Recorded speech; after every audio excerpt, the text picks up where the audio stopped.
আসসালামু আলাইকুম। গত ভিডিওতে আপনাদেরকে আমি ধারণা দিয়েছিলাম যে রিকন্ডিশন গাড়িটা আপনারা আসলে কিভাবে নির্বাচন করবেন, কেন রিকন্ডিশন গাড়িটা নির্বাচন করবেন, আর রিকন্ডিশন গাড়ি সম্পর্কে মানে যতটুকু ধারণা দেওয়া যায় ওইটা ধারণা দিলাম। এখন আমরা রিকন্ডিশন গাড়িতে দুই ধরনের গাড়ি হয়, একটা হচ্ছে গিয়া হাইব্রিড আর একটা হচ্ছে নন হাইব্রিড। আমরা বেসিক্যালি এখন হাইব্রিড নিয়ে বেশি কাজ করি, কারণ বাংলাদেশ সরকার হাইব্রিড গাড়িটাকে আপনার খুব রিজনেবল প্রাইসের মধ্যে, মানে তাদের ডিউটি এবং ট্যাক্স কম থাকে, এই জন্য খুব কম টাকার মধ্যেই আপনি হাইব্রিড গাড়িটা নিতে পারবেন। এখন রিকন্ডিশন গাড়ির ক্ষেত্রে যে বিষয়গুলো আপনাকে নির্বাচন করার জন্য যেটা হেল্প করবে সেইগুলো নিয়ে আজকে আমি আপনাদের সাথে আলোচনা করব। প্রথমত, রিকন্ডিশন গাড়ির ক্ষেত্রে যেটাকে আপনাকে প্রথম আপনাকে দেখতে হবে সেটা হচ্ছে গিয়ে গাড়ির মাইলেজ কত।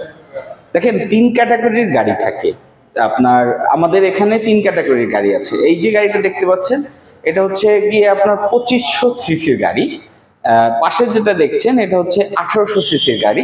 আর একটা গাড়ি হয় 1500 সিসির গাড়ি।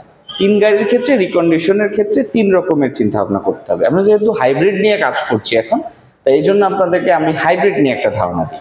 হাইব্রিড গাড়িতে যেরকম 1500 সিসির গাড়িতে কোম্পানি থেকে টয়োটা থেকে তাদেরকে ডিক্লারেশন দেওয়া থাকে যে এটা 2 লাখ কিলোমিটার পর্যন্ত চলবে। সো এভারেজ যদি আপনি ধরেন 2 লাখ কিলোমিটার চলার জন্য বাংলাদেশের রাস্তায় যদি আপনি রাফ ইউজ করেন, তখনও আপনার 8 থেকে 10 বছর সময় লাগবে 2 লাখ কিলোমিটার যে টাইম পিরিয়ডটা আছে এই টাইম পিরিয়ডটা চালানোর জন্য। রিকন্ডিশন গাড়িটা জাপানে চলা থাকে, সেক্ষেত্রে আপনাকে অবশ্যই 50 আপনার যদি 1500 সিসির গাড়ি হয় তাহলে অবশ্যই আপনি গাড়িটা 30 থেকে 50,000 মাইলেজের মধ্যে নির্বাচন করবেন। যদি 1800 সিসির হাইব্রিড কোনো গাড়ি হয় সেক্ষেত্রে আপনারা 50 থেকে 80 অথবা 90 পর্যন্ত যেতে পারেন, যেহেতু 1800 সিসিটা 3 লাখ কিলোমিটার পর্যন্ত চলার নিশ্চয়তা থাকে। কোম্পানি থেকে এই লাইফ টাইমটা দেওয়া হয়। যদি 2500 সিসির গাড়ির মধ্যে আসেন সেক্ষেত্রে আপনার সেটা আপনি 80 থেকে 1 লাখ 1 লাখ 10-এর মধ্যে থাকার চেষ্টা করবেন।